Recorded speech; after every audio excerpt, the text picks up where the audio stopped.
व्यासपीठावरचे सर्व उपस्थित मान्यवर,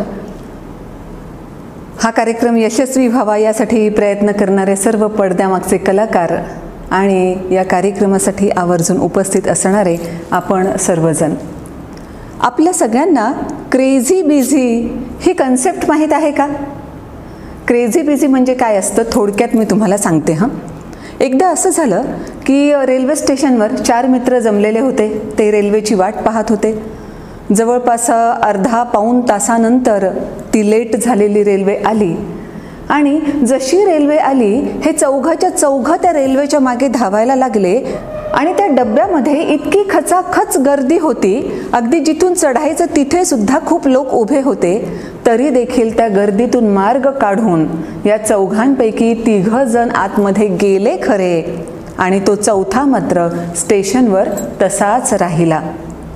आणि हा चौथा जण जो होता त्याला हसू यायला लागलं आणि मनातल्या मनात तो असं हसू लागला की त्याच्या चेहऱ्यावर सुद्धा ते हसणं जाणवू लागलं.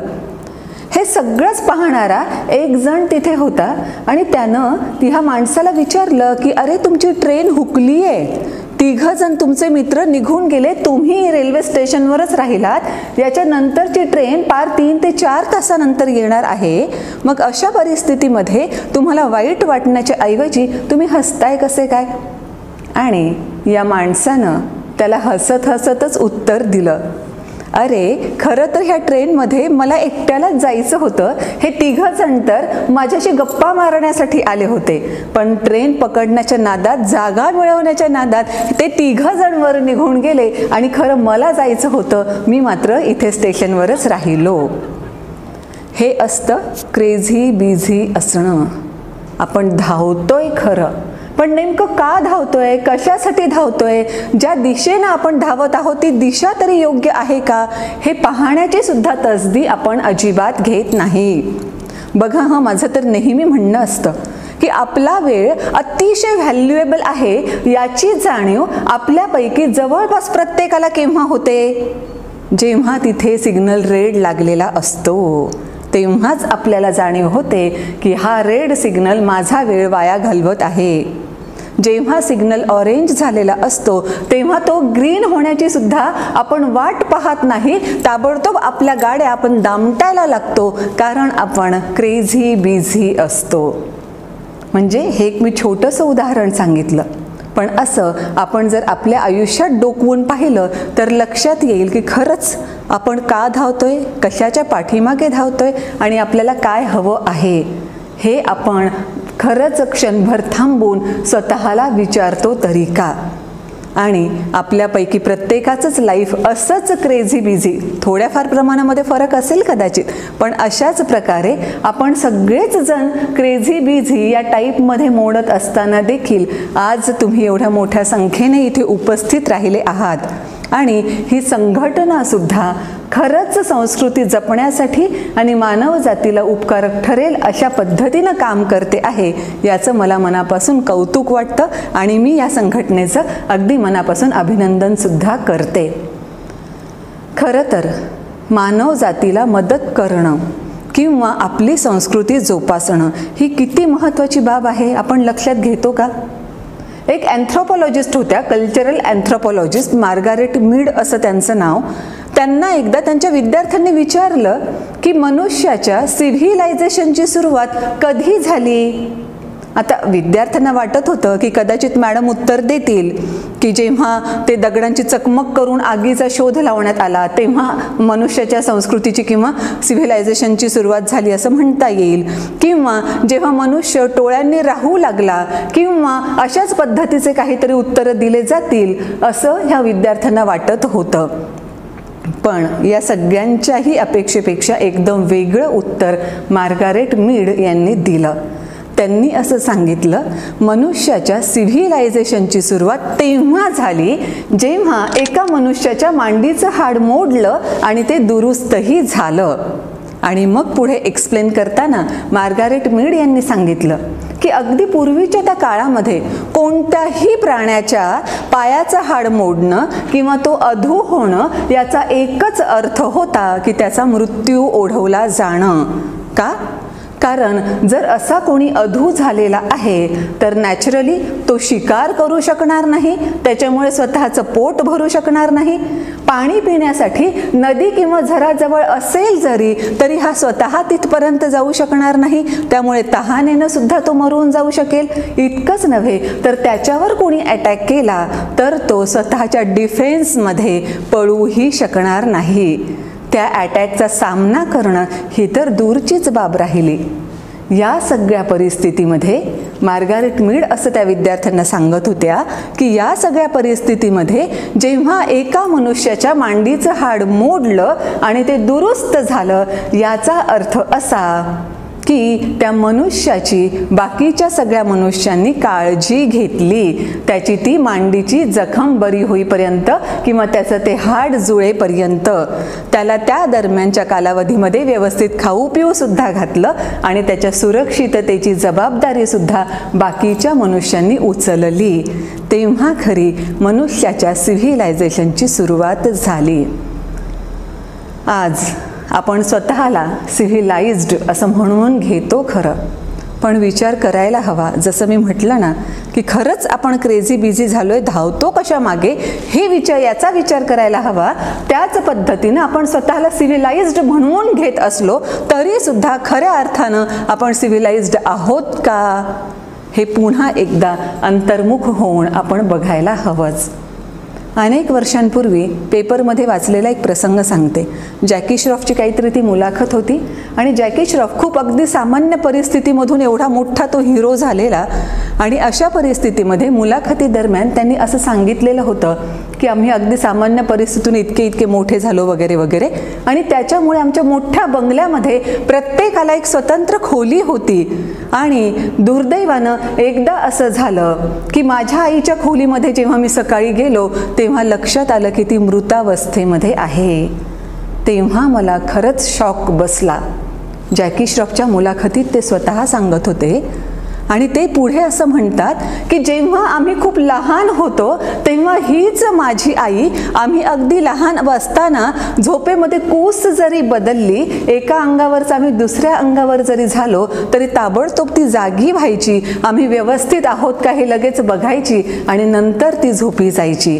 पण त्या रात्री कदाचित तिला खूप त्रास झाला असेल, तिनं मदतीसाठी आमचा पुकारा केलाही असेल, पण ह्या स्वतंत्र रूम्सच्या एवढ्या मोठ्या भिंतीमध्ये होत्या की तिनं आम्हाला दिलेला आवाज सुद्धा आमच्या कानांपर्यंत पोहोचला नाही.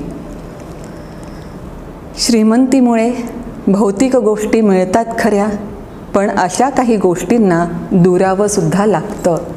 आणि त्याच वेळेस माझ्या डोक्यात असा विचार येतो की त्या विटा सिमेंट मातीच्या भिंती होत्या, पण आज आपल्यामध्ये अशा कितीतरी भिंती उभ्या आहेत की प्रत्यक्षामध्ये त्या भिंती आपल्याला दिसतही नाहीत, पण त्या तेच काम करतात जे जॅकी श्रॉफनं आपल्या आईच्या आणि माझ्यामध्ये भिंतीनं काम केलं हे आपल्याला सांगितलेलं होतं.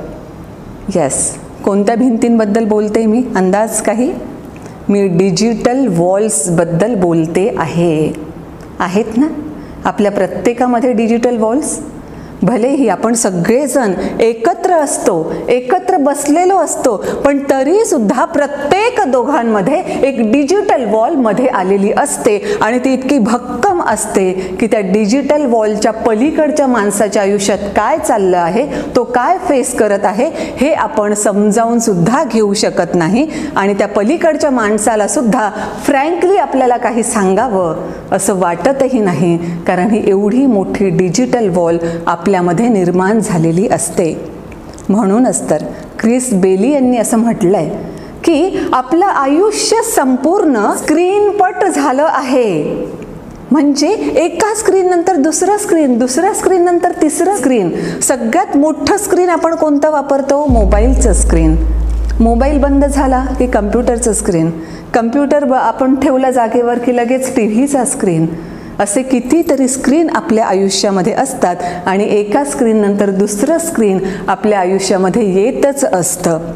कॅल न्यूपॉर्ट यांनी जे संशोधन केलं त्याच्यामध्ये ते असे म्हणतात की 1995 नंतर ज्यांचा जन्म झालेला आहे ती प्रत्येक व्यक्ती किमान 9 तास मोबाईलवर असते. आता आपल्याला काय वाटतं? आमचं सगळंच काम तर मोबाईलवर असतं ना, म्हणजे वीज बिल पण मोबाईलवर भरायचे असतात, ईमेल पण मोबाईलवरून करायचे असतात, ऑफिस कम्युनिकेशन सगळं मोबाईलवर चाललेलं असतं. मग मोबाईल आम्ही हातात घ्यायचा नाही का? पण खरंच एकदा अगदी मनापासून एक गोष्ट करून बघा बरं. खरंच एक डायरी आणि पेन सोबत ठेवा आणि सकाळी उठल्यानंतर आपण कशासाठी तो मोबाईल हातामध्ये घेतला याचा मिनिट टू मिनिट आपण जर खरोखर टिपण ठेवायला लागलो तर लक्षात असं येईल की खरंच इतक्या वेळा मोबाईल हातात घेणं आवश्यक तरी होतं का? आणि मग येणारे रिझल्ट खरंच आपल्याला फार वेगळ्या पद्धतीचे आलेले दिसतील. आता सध्या काय झालंय, इन्फॉर्मेशन ॲडिक्शन प्रचंड प्रमाणात वाढले. सगळ्या जगाची माहिती मला घ्यायची आहे, त्याच्यामुळे जिथून कुठून माहिती येत राहते तिथून माहिती घेत असतो. ट्विटर, फेसबुक, व्हॉट्सॲप याच्यावरून इतरांच्या आयुष्यात काय चाललं आहे याची माहिती आपल्याला हवी असते. माझ्या आयुष्यामध्ये काय चाललं आहे हे इतरांपर्यंत सांगण्याची आपल्याला खूप चांगल्या पद्धतीनं भावना निर्माण झालेली असते. आणि इतकंच नव्हे तर जगात काय काय चाललंय याचीही माहिती घेण्यासाठी आपण यूट्यूब किंवा तत्सम पण बाकीच्या गोष्टींवर जात असतो फ्रिक्वेंटली आणि माहिती सगळी घेत असतो. कम्प्लिटली सगळ्याच ठिकाणाहून माहितीचा असा मारा आपल्या मेंदूवर होत असताना ते मेंदूला प्रोसेस करण्यासाठी सुद्धा आपण वेळ देत नाही याचाही दुर्दैवानं आपण अजिबात विचार करत नाही. आणि त्याच्यासोबत आणखी एक महत्त्वाची गोष्ट सांगावीशी वाटते, fear of missing out. FOMO ज्याला म्हटलं जातं की मी असलंच पाहिजे सोशल मीडियामध्ये, प्लस सोशल मीडियामध्ये काय चाललं आहे ह्याची पण माहिती मला असलीच पाहिजे. जर अशी माहिती मला नसेल आणि माझ्याबद्दलची माहिती मी इतरांपर्यंत कम्युनिकेट करू शकत नसेल तर फिअर ऑफ मिसिंग आउट या सगळ्यांपासून मी कुठेतरी दूर फेकला जातोय किंवा फेकली जाते असं आपल्याला वाटायला लागतं.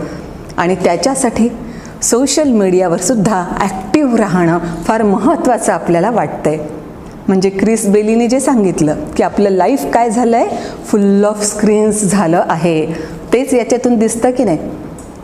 बरं, आणखी एक बाब मी वारंवार त्याचा उल्लेख करत असते, फार महत्त्वाची आहे म्हणून.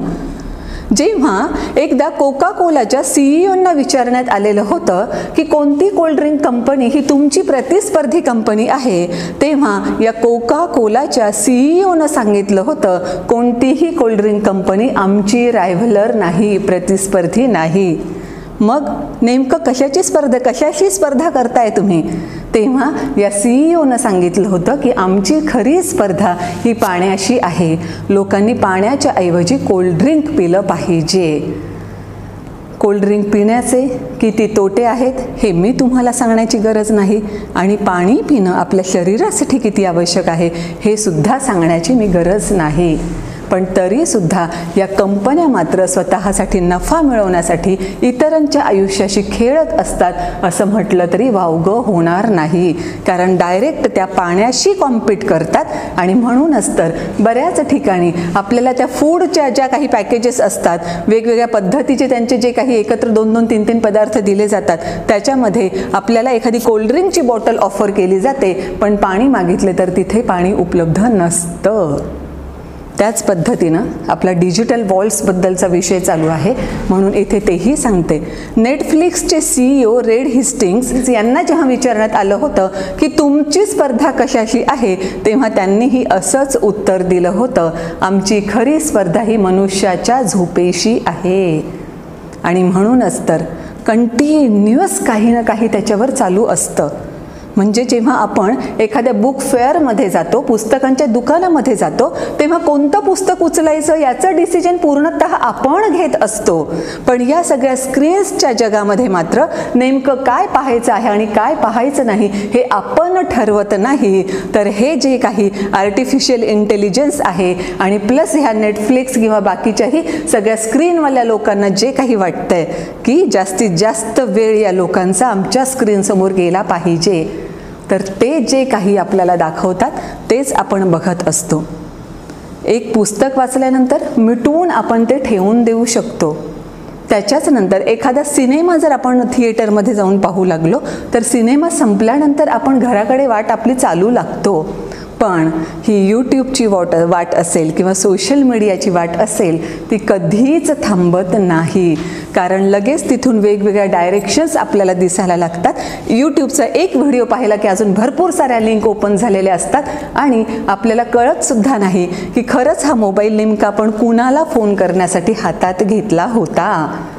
कारण कुणाला तरी फोन करण्यासाठी भलेही आपण फोन हातात घेतला असला तरी डायरेक्ट कॉलवर जाण्याच्या ऐवजी आपण नोटिफिकेशन्स चेक करतो आणि त्या नोटिफिकेशन्समध्ये आपण कधी आणि कसे हरवून गेलो हे आपल्या लक्षातही येत नाही.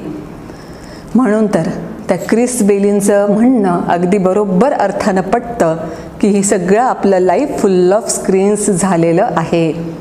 आणि मग असं वाटतं की खरंच आपली वेळेची प्रायोरिटी चुकते का? वेळ आपण कुठे द्यायला हवा आहे, कशामध्ये इन्व्हेस्ट करायला हवा आहे, याचीच प्रायोरिटी आपली चुकत चालली आहे का? प्रायोरिटी व्यवस्थितरित्या पाळणं किंवा त्याच्यावर लक्ष देणं किती महत्त्वाचं आहे हे तुम्हाला सांगते.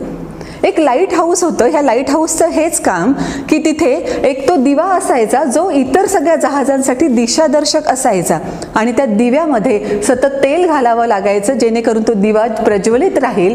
आणि मग याच्याकडे एकदाच भरपूर तेल आणून दिलं असायचं. तो साठा अर्थात मर्यादित असायचा आणि नंतर तो साठा किती दिवस लागतो तो लॅम्प प्रज्वलित ठेवण्यासाठी याच्या हिशोबानं नंतर पुन्हा ते रॉकेल तिथे आणलं जायचं, केरोसिन तिथे दिलं जायचं.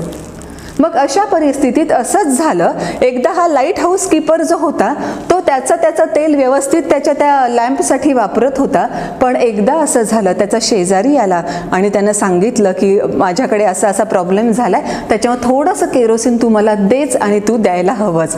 आता मित्राला कसं नाही म्हणणार, कारण मित्राला हे जे केरोसिन लागत होतं ते घरातला एक छोटासा कंदील पेटवण्यासाठी, ज्या कंदिलाच्या प्रकाशामध्ये त्याचा मुलगा अभ्यास करणार होता आणि त्याचं आयुष्य घडणार होतं. एक आयुष्य घडतं आहे माझ्या थोड्याशा केरोसिन देण्यामुळे. हा विचार या लाईट हाऊस कीपरनं केलं. थोडासा केरोसिन त्याला दिलं. लगेच दुसऱ्याच दिवशी एक महिला आली. तिचे 2 छोटे छोटे मुलं होते. त्यांच्यासाठी तिला स्वयंपाक करायचा होता, पण स्टोव्हमधलं केरोसिन संपलेलं होतं. 2 जीव आहेत तिच्या पुढे. त्यांचे जीव आपण वाचवायला हवे. त्यांना जर काही खायला मिळालं नाही तर त्यांच्या बिचाऱ्यांचे काय हाल होतील. म्हणून या लाईट हाऊस कीपरनं हे 2 जीव वाचवण्याचा हेतू डोक्यामध्ये घेऊन तिलाही थोडंसं केरोसिन दिलं. नंतर एक जहाजवाला आला. त्यालाही केरोसिन कमी पडलं होतं. जहाजातही जवळपास एक 50-60 लोक होते. म्हणून त्या 50-60 लोकांचा विचार करून आपल्याकडचं थोडंसं केरोसिन या लाईट हाऊस कीपरनं त्यालाही दिलं. नंतर मात्र जे केरोसिन ह्याला पुरवण्यासाठी येणार होतं त्याची डेट अजून पुढे होती. नॅचरली त्याच्या अगोदरच याचं केरोसिन संपलं आणि तेवढाच केरोसिन संपलेल्या त्या काही दिवसांमध्ये तो लाईट प्रज्वलित होऊ शकला नाही. कित्येक जहाज खडकांवर आदळून, एकमेकांवर आदळून वेगवेगळ्या पद्धतीचे काय काय सगळ्या आपत्ती निर्माण झाल्या. हे भरपूर सारं झालं. कशामुळे झालं हे? कारण ह्या केरोसिनची प्रायोरिटी काय आहे हे त्या लाईट हाऊस कीपरला समजलं नाही. प्रायोरिटी माहीत असली तरी तो त्याच्यावर फर्म राहिला नाही. होऊन काय झालं असतं, त्या शेजाऱ्याच्या मुलाचं जे करिअर जे आहे त्याला प्रॉब्लेम आला असता. या महिलेचे 2 मुलं कदाचित काही काळ उपाशी राहिले असते. तिनं काही ना काहीतरी तजवीज केली असती आणि जहाजावरच्या त्या 50-60 माणसांचा विचार करून यानं त्यालाही केरोसिन दिलं होतं. पण त्याच्या मोबदल्यात कॉस्ट किती जणांच्या लाईफची गेली? हजारो जणांच्या लाईफची कॉस्ट गेली. कशामुळे? केरोसिनची प्रायोरिटी ह्याची चुकली म्हणून. मला तेच तर म्हणायचं आहे की वेळेची सुद्धा प्रायोरिटी आपली चुकते का?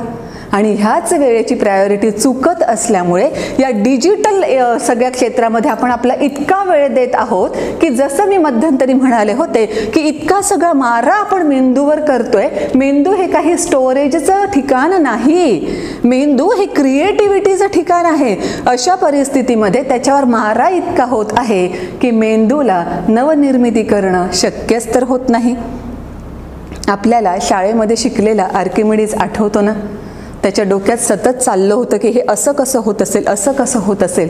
आणि जेव्हा बाथटबमध्ये तो बसला स्नानासाठी, पाणी तेवढं उत्सर्जित झालं आणि त्याच्या लगेच लक्षात आलं की येस, मी हेच तर मिस करत होतो. आणि युरेका म्हणून तो तसाच धावत सुटला. हे असं का होऊ शकतं? कारण त्याच्या डोक्यामध्ये कुठलंही गॅझेट नव्हतं. आपण आजच्या या सेशनमध्ये मी आपल्याला जे काही सांगण्याचा प्रयत्न केला त्याच्यावर खरंच आपण अंतर्मुख होऊन विचार करूया. कारण फक्त मोबाईल दिवसातून फक्त 30 मिनिटच घ्यायचा हे ठरवल्यानंतर आणखी एक फाइंडिंग क्रिस बेलीच्या जे लक्षात आलं होतं ते म्हणजे त्यांचा अटेन्शन स्पॅन वाढलेला होता. आणि आणखी एक बाब त्यांनी सांगितलेली आहे की जर एखादं काम करत असताना मोबाईल आपल्या शेजारी असेल, म्हणजे विदिन रीच असेल, तर आपला अटेन्शन स्पॅन हा फक्त 40 सेकंदांपुरताच होत असतो, तेवढा कमी असतो. म्हणून या सगळ्या परिस्थितीमध्ये मला असं वाटतं की ज्या अभिमानानं आपण स्वतःला सिव्हिलाइज्ड म्हणवून घेतो, जॅकी श्रॉफने ज्या वॉल्सचा, भिंतींचा उल्लेख केला होता आणि मी ज्या डिजिटल वॉल्सबद्दल बोलत होते, या सगळ्या आपल्यामधल्या प्रत्येक 2 व्यक्तींमधल्या या डिजिटल वॉल्स काढून टाकणं तर आपल्याला शक्य होणार नाही, पण किमान त्यांची उंची तरी कमी करूया. आणि मग खरोखर आपण स्वतःला सिव्हिलाइज्ड म्हणून घेतोय. मार्गारेट मीडचंही मी जो तुम्हाला संदर्भ दिला त्यानुसार आपण सिव्हिलाइज्ड असण्याची अभिमानानं घोषणा करूया आणि त्या पद्धतीनं वागूया सुद्धा. हीच अपेक्षा मी या क्षणी आपल्याकडून करू इच्छिते आणि इथेच थांबते. Thank you so much.